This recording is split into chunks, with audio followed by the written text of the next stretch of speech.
Un enfant du village retrouve espoir malgré les épreuves. Kalilou, jeune entrepreneur de Cotonou, était très aimé dans son village. Tous les villageois étaient émerveillés par sa réussite. Orphelin de père, il perdit sa mère à l'âge de 10 ans et fut élevé par sa grand-mère, qui l'appelait affectueusement « Mémé ». Kalilou était un garçon travailleur. Chaque jour, après les tâches ménagères, il sortait pour aider les femmes du village à trouver de quoi manger. À 15 ans, sa grand-mère décéda, laissant Kalilou seul au monde. Les deux personnes les plus importantes de sa vie, sur lesquelles il comptait pour avancer, l'avaient abandonné dans un monde semé d'embûches. Dans le village, Kalilou était souvent critiqué et insulté. On le surnommait cruellement « l'enfant sans père ». Ces moqueries le blessaient profondément, et il se demandait souvent « Pourquoi ma mère m'a-t-elle laissé dans cette situation ? Pourquoi suis-je sans père ? Ma vie est-elle comparable à celle des autres orphelins ?» Les larmes aux yeux, il s'interrogeait sans relâche. Kalilou trouva refuge chez son oncle Malik, la personne la plus proche de sa grand-mère. Cependant, la vie chez son oncle était loin d'être facile. Malik, souvent absent pour son travail en ville, ne rentrait que le week-end, parfois même après des mois. Kalilou se retrouvait à accomplir seul les tâches ménagères pour la femme de son oncle, Afi, et leurs enfants. Ces derniers, ainsi qu'Afi, continuaient de l'appeler « l'enfant sans père ». Chaque fois qu'il prononçait ce surnom, Kalilou pleurait, les yeux rougis par la douleur, comme s'il portait le poids du monde. Malgré ces épreuves, Kalilou obtint son baccalauréat en sciences avec mention très bien, bien qu'il manquât de temps pour étudier à cause des corvées. Parmi les enfants de son oncle, seule la Benjamine, intelligente et différente des autres, se montrait bienveillante envers lui. Kalilou l'aidait souvent avec ses devoirs, tissant un lien particulier avec elle. Malheureusement, Kalilou dut abandonner ses études faute de moyens financiers. Son oncle, victime d'un grave accident, dépensa toutes ses économies pour ses soins médicaux. Désormais, Afi était la seule à subvenir aux besoins de la famille. Malik, affaibli et incapable d'intervenir, observait en silence les maltraitances d'Afi envers Kalilou. Il craignait qu'elle ne quitte un jour la maison avec leurs 3 enfants, l'aîné de 16 ans, le cadet de 12 ans et la Benjamine de 8 ans. Un jour, Kalilou tomba gravement malade et devint incapable d'accomplir les tâches ménagères. Malgré son état, Afi continuait de lui imposer des corvées écrasantes. Une nuit, elle l'envoya chercher de l'eau au puits, situé loin du village. À sa 3e visite au puits, Kalilou rencontra une mystérieuse vieille femme aux cheveux et à la barbe blanche, vêtue d'un boubou blanc de style musulman. Elle était assise sur une pierre brillante, de couleur jaune, près du puits. Alors qu'il puisait de l'eau, Kalilou entendit une voix l'appeler par son nom. Effrayé, il se retourna, mais ne vit personne. La voix retentit à nouveau, « Kalilou ». Tremblant, il répondit, « Qui est là ?» La vieille femme apparut alors, s'approchant doucement de lui. « N'aie pas peur, mon enfant, je suis là pour t'aider, pas pour te faire du mal, » dit-elle. Elle lui demanda pourquoi il était seul si tard la nuit. Kalilou expliqua que la femme de son oncle, qui l'appelait « maman », le forçait à aller chercher de l'eau sous peine de punition sévère, comme lui refuser à manger.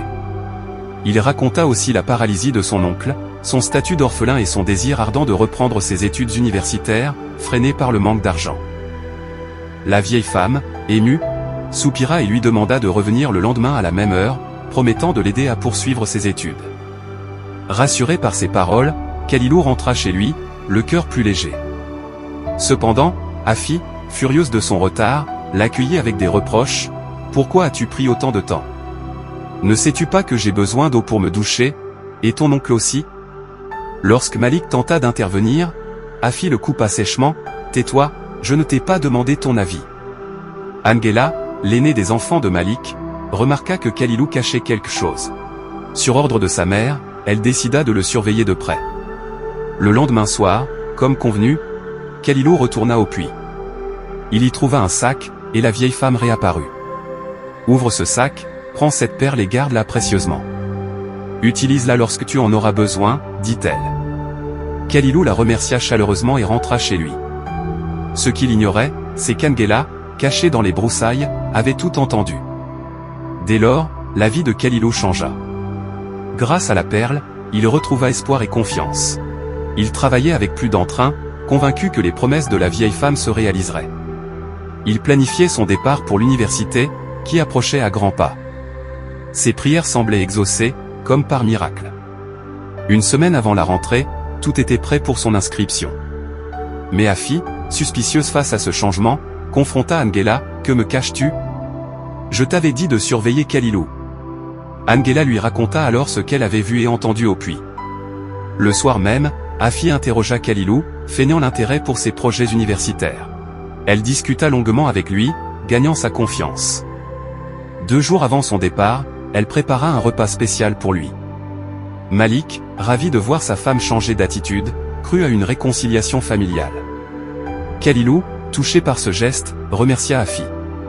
Mais le matin du départ, Kalilou se réveilla faible, incapable de se lever ou de parler. Afi, qui l'observait de près, entra dans sa chambre, trouva la perle et la brûla. Sa mission était accomplie. Le bus qui devait emmener Kalilou à l'université attendit 1 heure, mais il ne put se présenter. Lorsqu'il retrouva un peu de force, il constata la disparition de la perle. Désespéré, il la chercha en vain et demanda à tout le monde, mais personne ne savait rien. Afi, qui l'épiait, reprit ses maltraitances.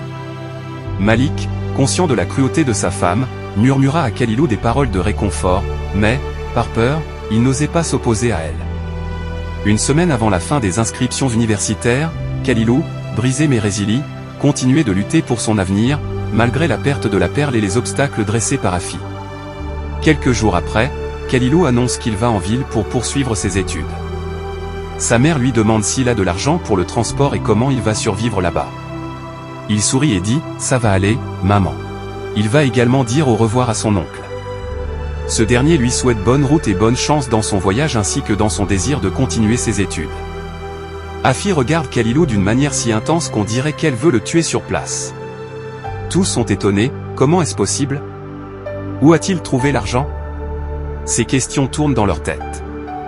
Kalilou part, laissant son oncle, sa femme et les enfants au village.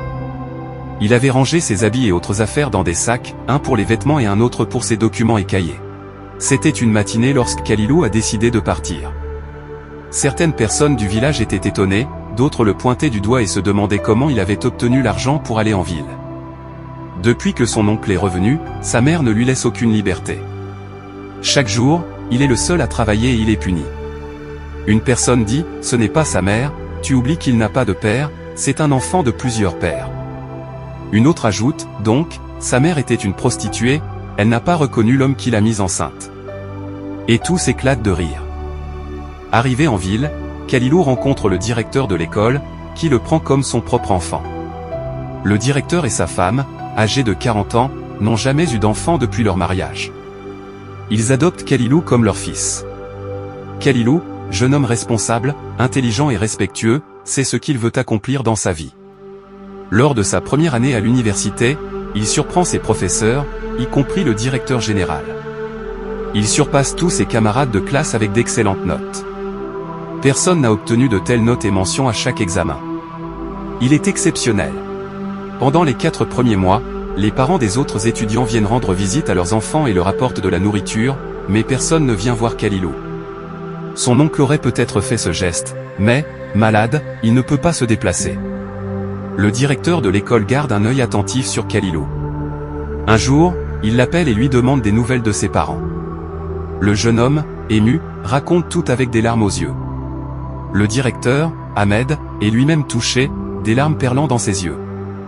Un matin, après les cours, Ahmed invite Kalilou dans son bureau. Après en avoir discuté avec sa femme pendant plusieurs jours, le directeur décide de prendre soin de Kalilou. Il lui annonce qu'il veut qu'il vienne vivre avec eux. Le jeune homme, très heureux, ne sait comment réagir et se prosterne devant le sage Ahmed pour le remercier. Celui-ci l'arrête immédiatement, le relève et l'embrasse chaleureusement. C'est un miracle pour le jeune homme. Il ne lui restait qu'une semaine de loyer à payer. Ses prières du matin, du midi, du soir et ses prières nocturnes pendant des mois ont été exaucées, Dieu a entendu ses supplications. Cette nouvelle famille lui permet de se reconstruire. Ses nouveaux parents l'aident à terminer ses études et à trouver un emploi. Malgré les blessures du passé, Kalilou a appris beaucoup de la vie. Dieu sait toujours quel chemin est le meilleur pour chaque être humain. Peut-être as-tu grandi avec tes parents et rien n'a fonctionné. Peut-être n'as-tu pas grandi avec eux, et cela a fonctionné. Peut-être ne connais-tu aucun de tes parents, ni même leur famille, et pourtant, cela a fonctionné. Peut-être ne connais-tu qu'un seul de tes parents, que ce soit le père ou la mère, et cela a fonctionné. Dieu seul fait les bons choix pour toi. Ce qui peut sembler injuste a une raison, car il sait pourquoi il t'a guidé vers cette voie. Kalilou n'hésite pas à retourner au village pour saluer tout le monde. Malheureusement, il apprend que son oncle est décédé 2 jours avant ses examens. À ce moment-là, le jeune entrepreneur n'avait rien sur lui pour rentrer au village, car il dépendait encore de sa nouvelle famille. En revenant, il apporte des cadeaux et de la nourriture pour sa famille et ses amis, malgré tout ce qu'ils lui ont fait subir par le passé. Il n'hésite pas à faire ce geste généreux. Malgré les blessures et les maltraitances qu'il a endurées, il se dit que cela fait partie de son développement personnel. Il revient les remercier après avoir réalisé ses rêves, un geste qui restera gravé dans la mémoire de ceux qui l'ont détesté pendant des années. Comment ferais-tu si tu étais à la place de ce jeune entrepreneur sans père? Serait-il possible de retrouver son père biologique? Sa mère est-elle responsable de sa situation, sachant qu'elle est décédée quand il avait 10 ans?